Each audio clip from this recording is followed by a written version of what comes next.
Former hedge fund manager and well-known mining entrepreneur Mark Thompson joins us now to talk the commodities markets and various other interesting matters. Mark, how are you?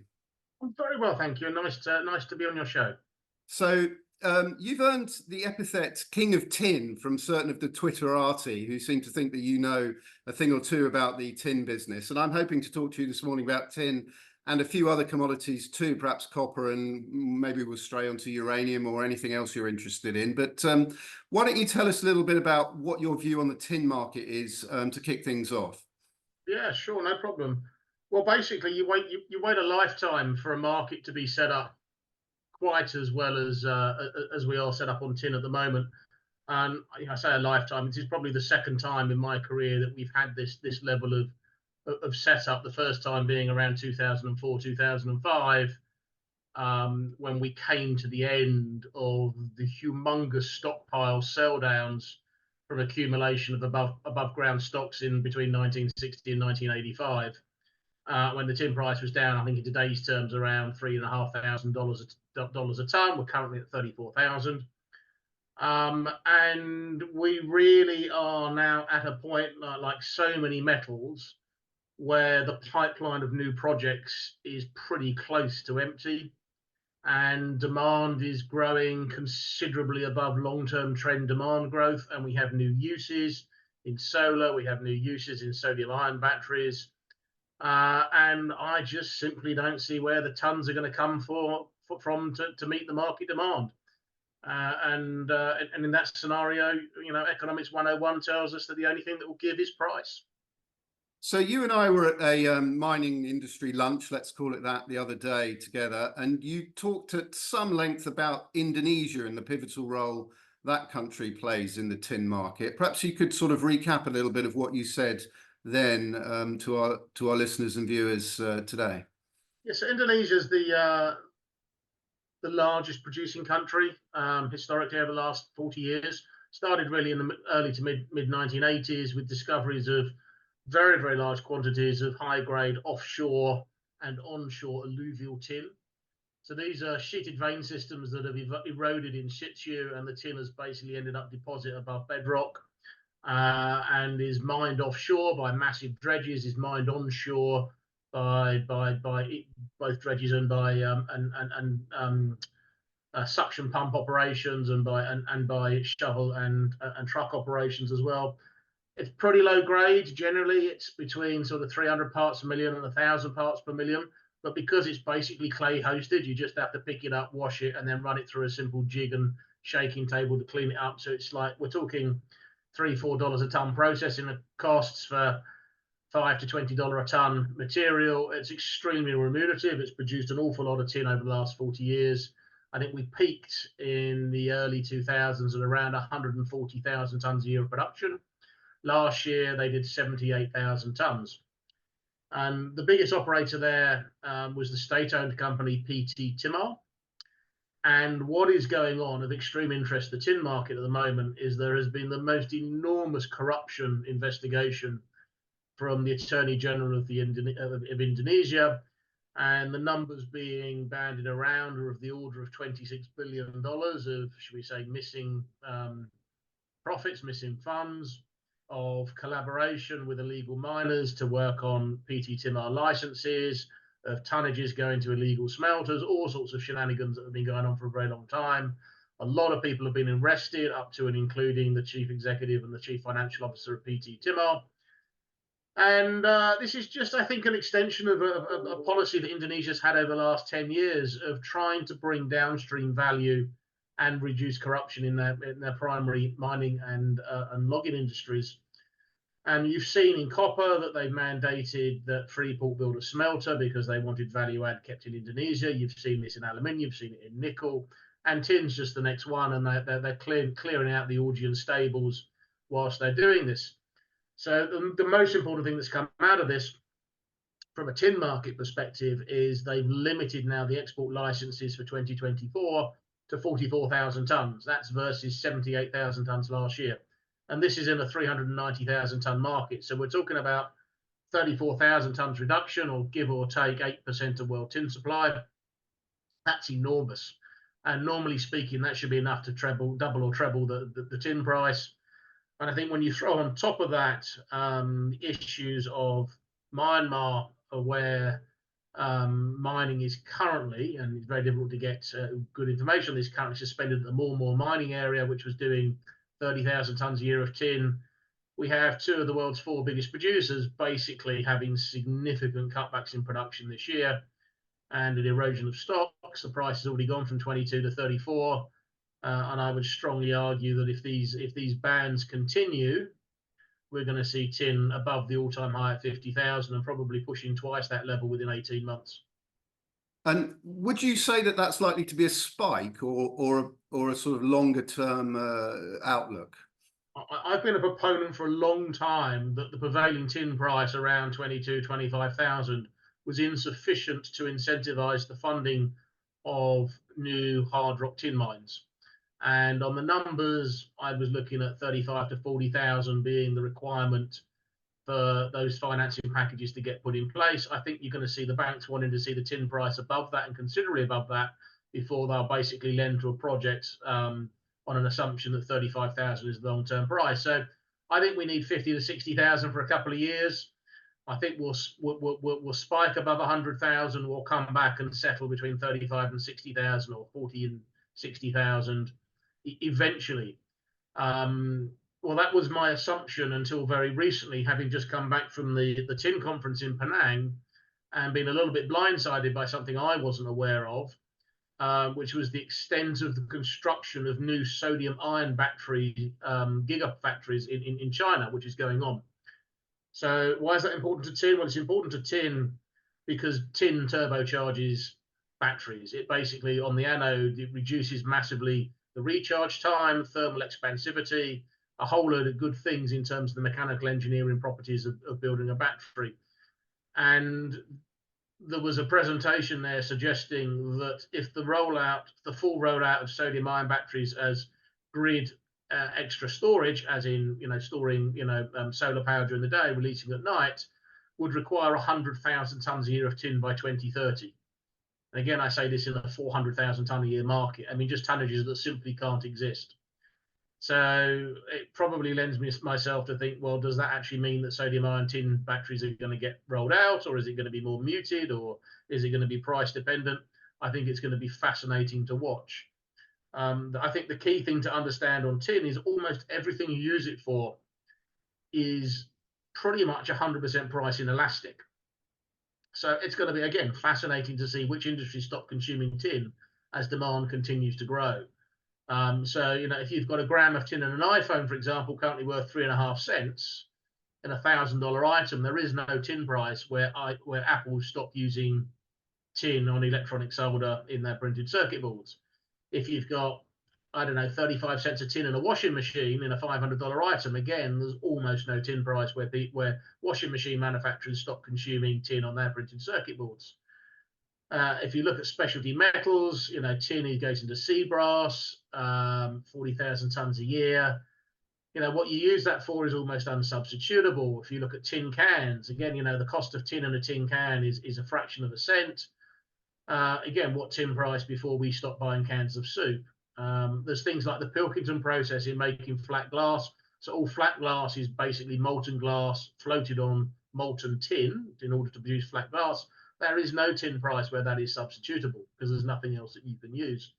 So it's a fascinating market, I think, from that perspective. It's akin to uranium in terms of there is no substitution, but there's going to have to be, because price is going to ration demand, in my view, in the coming years, because we haven't been looking.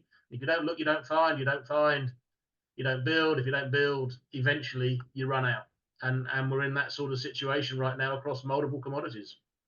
And what sort of direction would you point investors who might be interested in getting exposure to tin in or towards? There's a dearth of listed companies. So you've got a few producers, things like Andrada in Namibia mining low-grade pegmatites. You've got the amazing BC deposit owned by Alphamin, listed in Canada in the DRC. They're mining 3.84% tin, but it is, not quite in the middle of nowhere, but you can certainly see it from there. Very difficult, challenging operating environment. But a company and and a deposit that I like very much. You've got Metals X in Tasmania, 50% owned owner of the Renison mine, which has been going, I think, for about 1867, whatever that is, 157 years or something like that right now. It's got a few more puffs in that cigar left before this market rally is over. And then you've got a couple of the developers where I would always urge caution, because it's been such a backwater. There's very few decent management teams. There's a lot of assets out there that where either the mineralogy, the metallurgy, the permitting process, whatever, make them particularly challenging.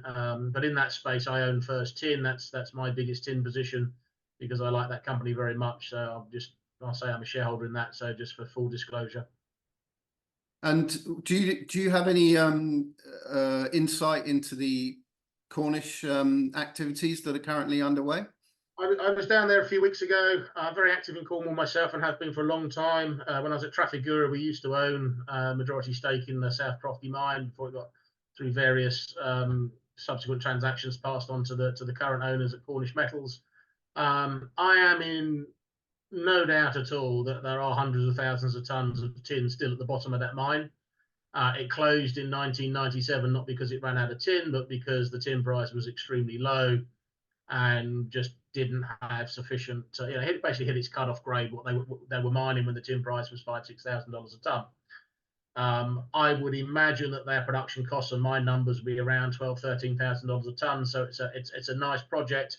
They're currently dewatering. They've done an amazing job in building the winding house. It's just fantastic. The dewatering is going incredibly well.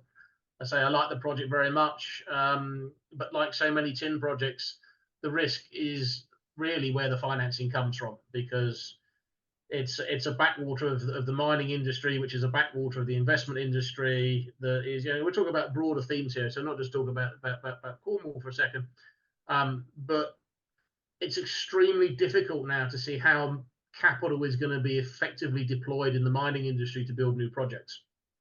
And why do I say that? I say that because the vast majority of funds that are out there have been out of commodities since about 2010, to a large extent. I think the median fund in the world's allocation to commodities is still zero.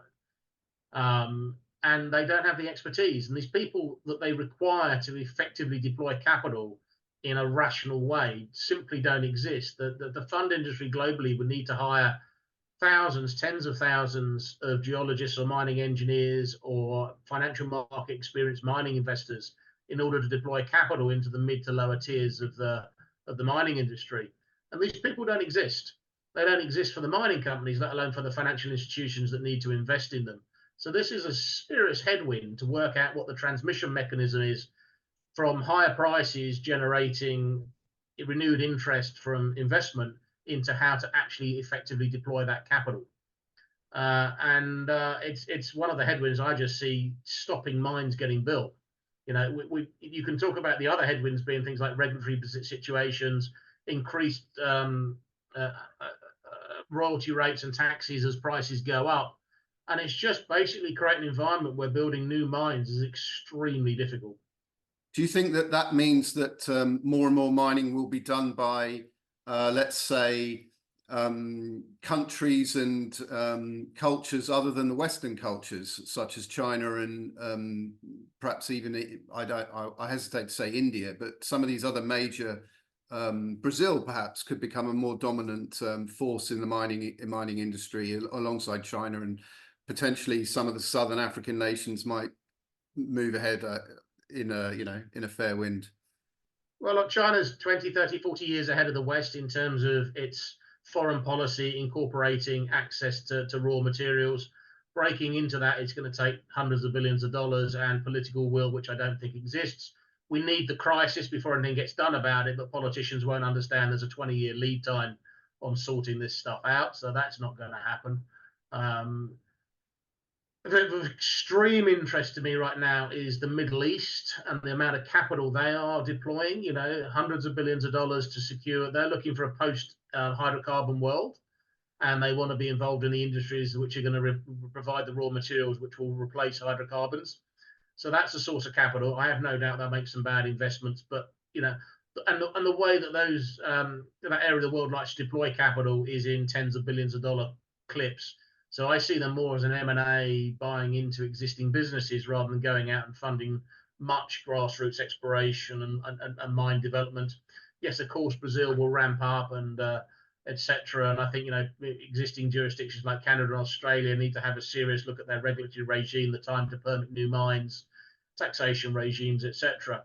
The market will find a solution, and maybe the solution is permanently higher metal prices and lower global industrial growth, or maybe the solution is some sensible policies which allow us to produce more of the materials that we need to provide the materials for the green energy transition. Time will tell, but there will be plenty of opportunities for smart people to find ways ways to make money in that process. I mean, it just seems that mining as an industry is culturally out of favor, speaking very broadly and generally, and that issues like ESG have sort of come down to kind of dovetail with that cultural unfashionability, and that although the mining companies need to do absolutely everything they can in terms of ESG, actually the fact that ESG has become such a big deal is really a sign that the culture is no longer supportive of this industry in the way it was 100 years ago, or even perhaps 50 years ago. Well, there's no doubt that society doesn't value mines or jobs in mining the way they used to be back in industrialization periods.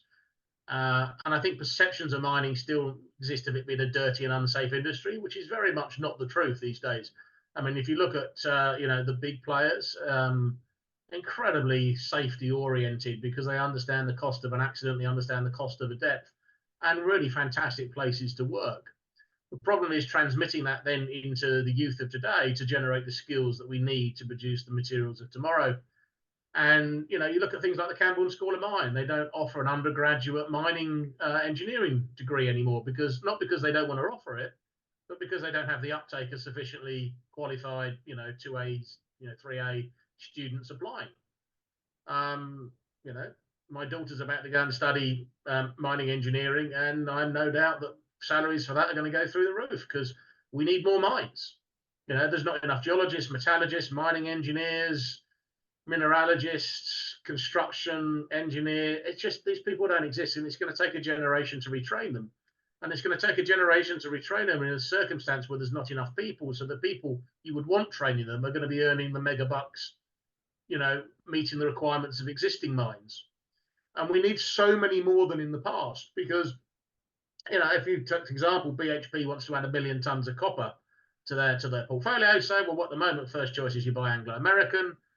Second choice is you go and find another 1 million ton a year copper mine like an Escondida or a Chuquicamata or a Grasberg. I'm sorry, I think they've all been found.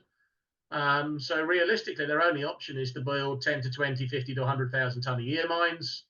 Well, good luck finding 50 to 20, 100,000 ton a year producing projects which are shovel ready right now, because we haven't been investing in those junior exploration companies for 15 years.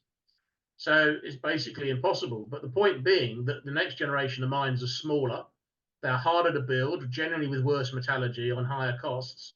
So we need more people. An Escondida needs one chief geologist for 1 million tons a year.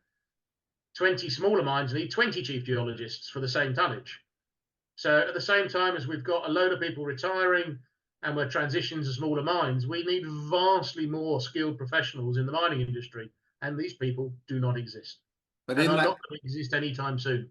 In that sort of complex and difficult scenario, you still retain your former statement that the market will find a way.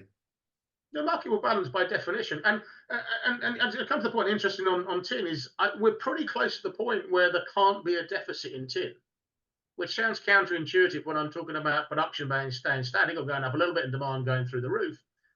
And the reason for that is a deficit is the difference between supply and demand plus the change in inventory. And we're pretty close to the point where inventories are zero. And at that point, they can't change. They can't go any more. They can't go negative. So supply equals demand. And at that point, you have to ask yourself, what price? The only thing that can give then when demand, when inventory can't change is price. So you're asking at what point does the tin market balance?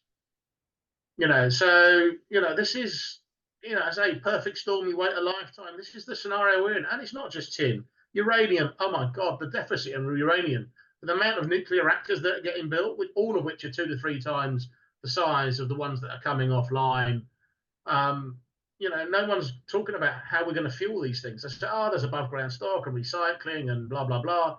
Yes, there's 5 years of above ground demand for uranium, but the countries that have got it aren't going to share. I would be livid if we shared our uranium with new entrant countries, given the outlook for uranium price.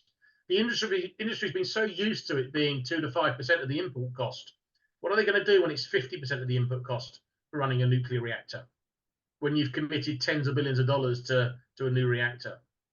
It's stupid. I've had these conversations with government in the UK and the US, and it's head in the sand time. They just simply don't understand the issues, let alone have a plan to how to deal with it. So fine, great. The inevitable is going to happen. Uranium's going to go to $200, $500 a pound in the next, 5-10 years, and there'll be a lot of nuclear reactors that can't operate because there won't be any uranium.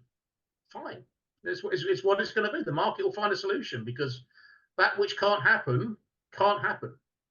Do you see the Kazakhs playing a similar role in uranium as the Indonesians play in tin? Is that a reasonable analogy to make, or is there a significant difference? I think you come to the point on all of these things when you get these mega deficits that politics basically intrudes, and it becomes a bigger issue and a bigger discussion.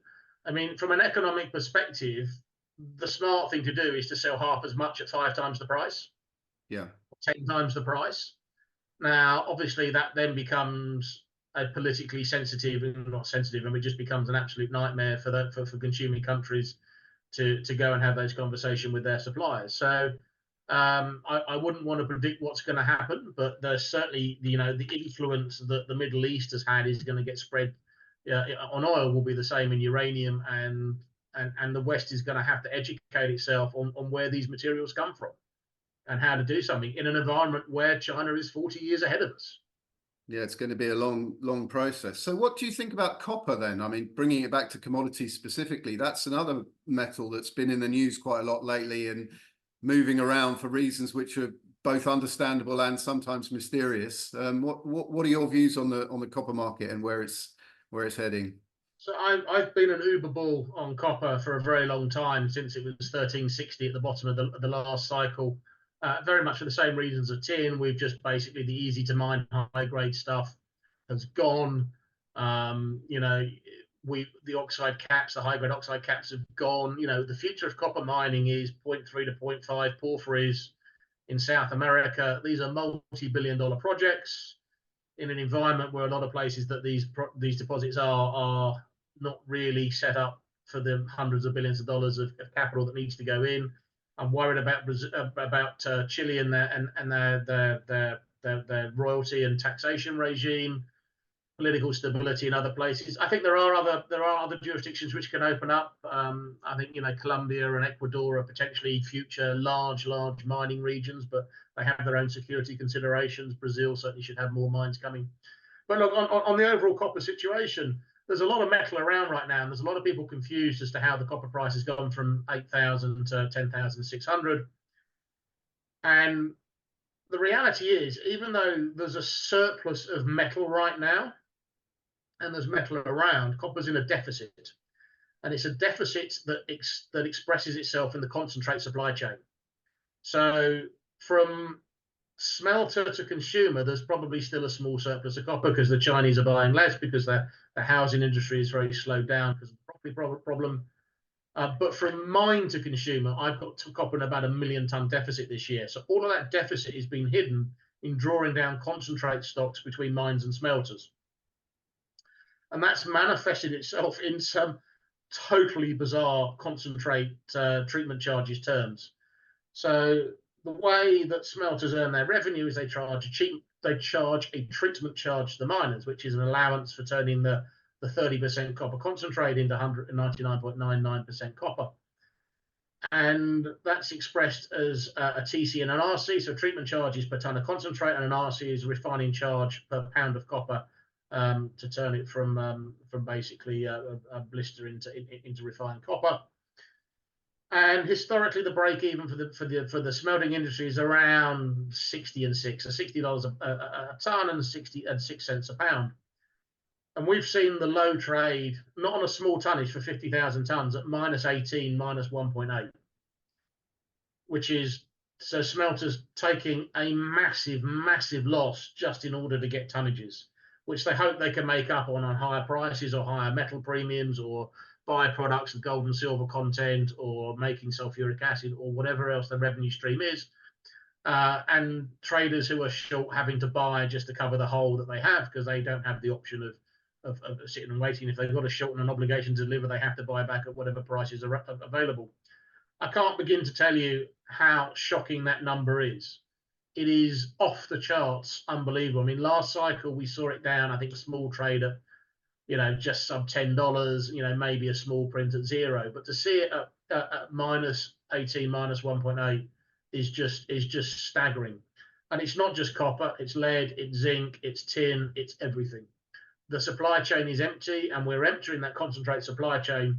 And once that's gone, then the metal supply drops. The metal supply will drop 3 or 4% by the end of the year, and then you're into the moment. And people keep, a lot of people keep saying in the mining world, copper can't go up because there's no short. There is a short. There's a massive short, but it's not an obvious short. The short in copper is incremental demand. So we're a 25 million ton a year market growing at 4% a year, 3.5%, 4% a year. That is the short, because there's no metal to fill that incremental demand of 1 million tons a year growth. We're talking about an Escondida a year every year. We're talking about 2 Escondidas a year in 17 years' time. Well, where are they? Which is 20, 100,000, 50,000 ton a year mines or 10, 100,000 ton a year mines. Show me the projects. Show me the capital that's going to build these things. Show me the existing mines that aren't going to run out of ore eventually. So we need a new price paradigm. We need a new allocation of capital to build the future mines for the market to balance. Or we sit back and we get used to $25,000, $30,000, $40,000 copper in a couple of years' time, which I think is going to happen anyway before we start seeing the allocation of metal to it. So yeah, fantastic opportunity to be long. The other point I'll make about prices as well, which I think is really important to understand, is it's almost impossible on a portfolio of exploration assets to make a profit at current prices. And that never used to be the case, because your discovery cost of copper used to be a fraction of a percent of the copper price, because you found it at surface, you drill a few holes, bang, I've got resources there.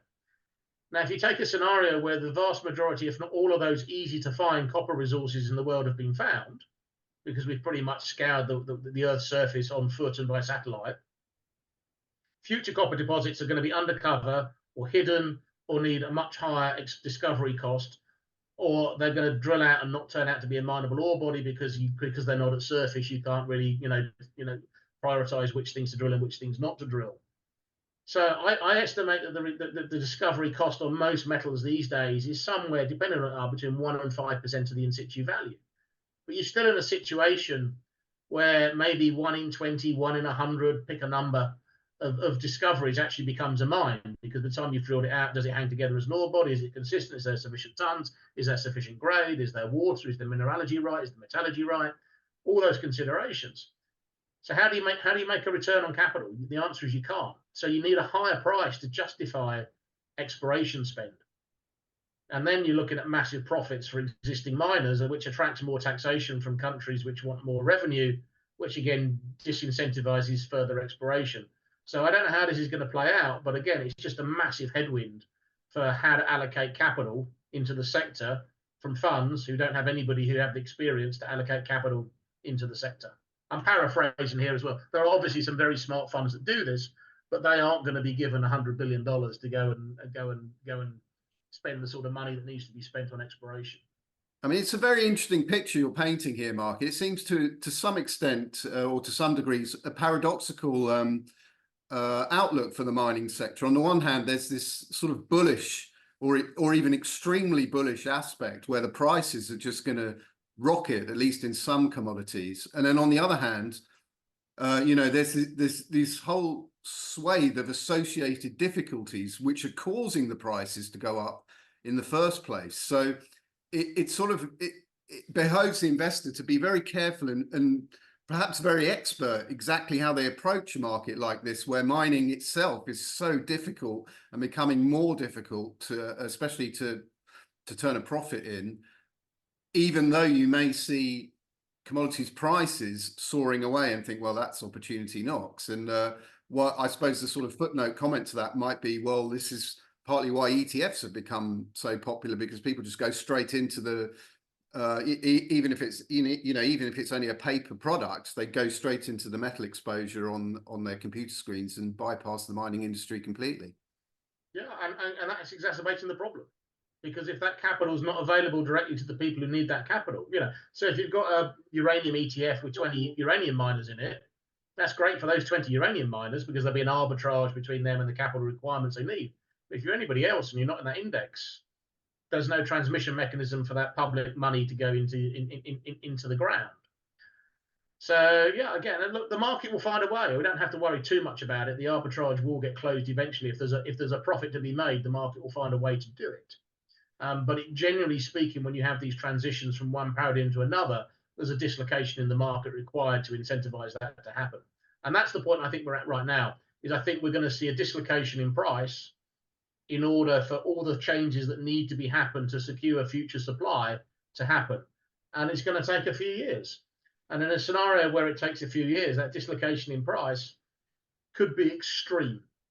So I like to tell people a statistic, because this is, again, very few people look at the history of markets. For the last 200 years on copper and tin, the average trough to peak move in a bull market is 6x in price. And you can argue we've started this copper market, bull market, at 8,000. So 6x of that is 48,000.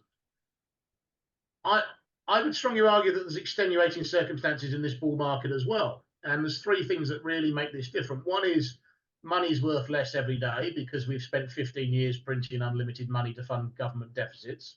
And I don't see that process ending. So we're in an environment where I think the world is de-dollarizing. So the dollar is going to be worth less over time. So on a nominal basis, 6x for a dollar denominated commodity will probably be higher on this cycle. The second is we've never seen a bull market kick off with such new demand growth from a sector that didn't really exist before. And broadly speaking, I'll call that green energy transition. Okay. And so that's probably across the board adding 0.5 to 1.5% of additional demand per year. It might be higher in some metals, slightly lower in others. But that's an enormous, 1% demand is enormous. These are markets that traditionally grow by 2.25%, 2.5% a year. So you're adding 50% to the growth rate. And the third, perhaps most pertinent factor is I'm not aware at any point in history where we've started a bull market with almost no inventory by historical comparisons in terms of days of demand. So you add those three things together and you say the average bull market is 6x. Well, what might this cycle be then? 8x, 10x, 20x? We saw uranium do 27x last cycle. Is that going to be the new normal? It's going to be fascinating to watch, but I think this is a once in a lifetime opportunity. I mean, you can say that too much. It's a second in a lifetime opportunity on some metals, but it's a once in a generation opportunity, I think, right now, because it's just the perfect storm setup. There's difficult to see where the supply is coming from. The demand is there. On the flip side, what could blow up the thesis? I mean, obviously, global political tensions, much of which is related to raw materials, could really blow up the theory. But outside of that, I just and the only other place which I see is the reactions to this, which I spend quite a lot of my time working on. So I'm advising an AI company, visual AI company, so basically video AI. I mean, they've got some amazing technology. And using that to sweat existing assets better, to be safer, to increase productivity, to decrease downtime and unplanned maintenance. See if we can't squeeze an extra. Well, we're getting 5 to 10% additional production out of mines. That's the only thing, but that's a short-term, one-time sticking plaster, which will get rolled out in the next 5 years across the mining industry to sweat existing assets harder. But outside of that, I just struggle to see how we're going to build the number of permit the number of mines are needed, let alone find the money to build them or the people to build them. So as a former fund manager and possibly a future fund manager as well, how would you balance a portfolio then? I mean, do you have any sort of general thoughts about what sort of mix you would put into any particular funds that you might construct? I mean, I hate saying this, but I think it's the time to be reckless. I think concentration risk can be a virtue in these sort of markets, right, as opposed to diversification. So um, I'll bring it down to one of my favorite aphorisms that I have in the market is it's all about management. And particularly in this, when I talk about there's not enough good people to go around, is find the good people and back them, Yeah. because good people don't get involved in bad assets. So find people who've got a track record. I mean, I'm not going to say it doesn't matter which commodity you're in, whether it's copper, tin, uranium, lead, zinc, whatever. They're all going to go up. Everything's going to go up. Some will go up more, some will go up, and then they'll come down, and then you can be in something else. So I think it's beyond the wit of most average investors to time that. I think you are better off from a risk perspective finding teams who've done it before, who can build mines or who can run assets or who can just generate value, because that is the safe thing to do here. So find people you trust and you think are going to make a good job of the work and let them get on with it. Yeah, because at some point in the next 2 or 3 years, we're going to be back to the point we were in 2005, where any old shyster with 10,000 acres and a theory could raise $10 million off a $20 million pre-money valuation. Those times are coming back, and that money will all be bumped up the wall on champagne and hookers like it was on the last cycle and private jets. And that's, again, a reason why fund managers just don't want to be in this space right now, is because they remember, they saw their boss in 2009, 2010 sacked because of the money you deployed in 05, 06, 07 and all disappeared.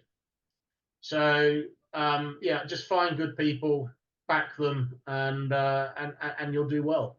That's interesting. So you think those lessons are still with us? Because some people argue that memories are actually quite short in the market. You see some mining companies going out and doing or at least contemplating big deals that in the manner of the 06, 07 boom wiped out a huge amount of value, and they could do that again. So some people's memories are not that good, but you're saying that you do see some people who do remember and have learned from that experience of that previous boom.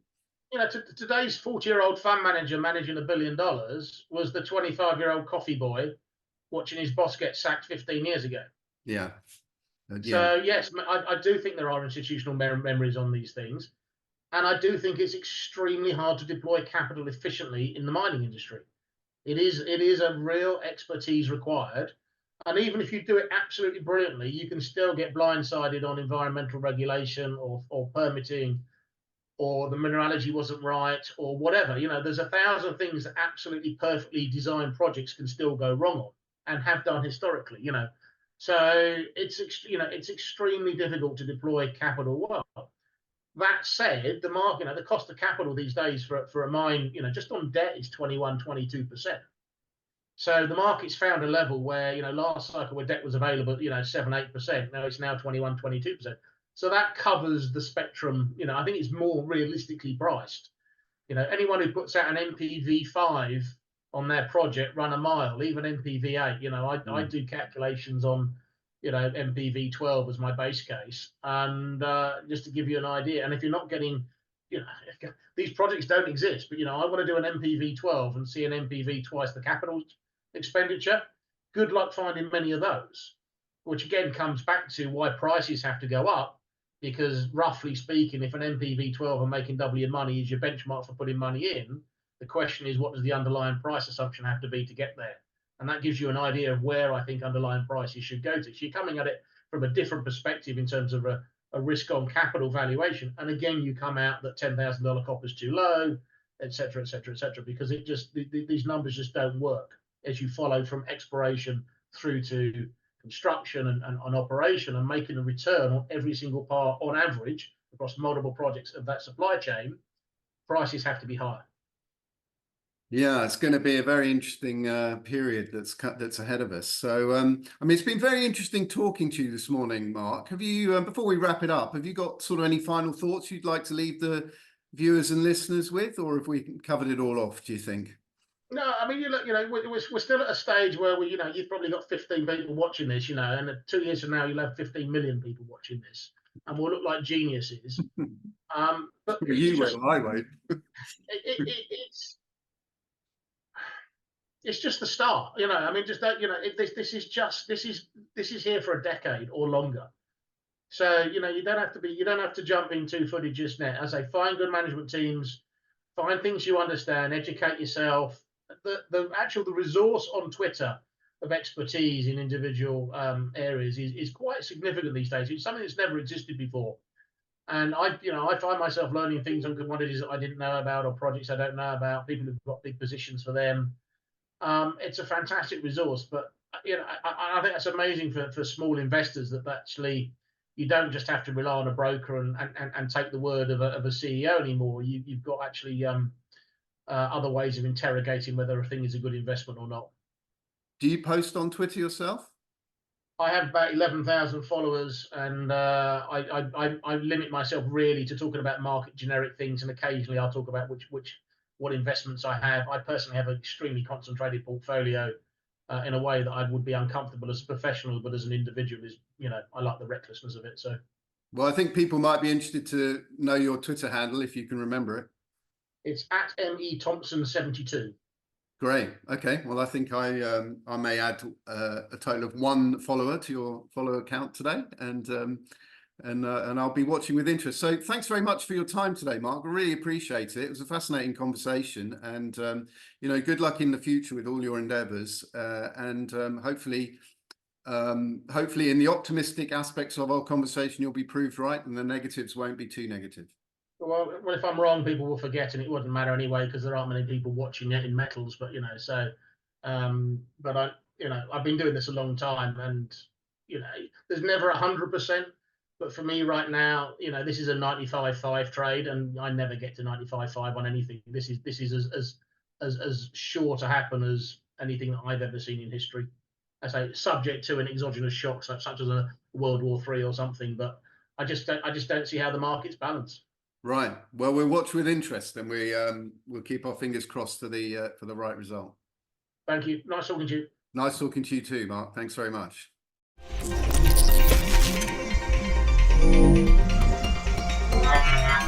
Wow.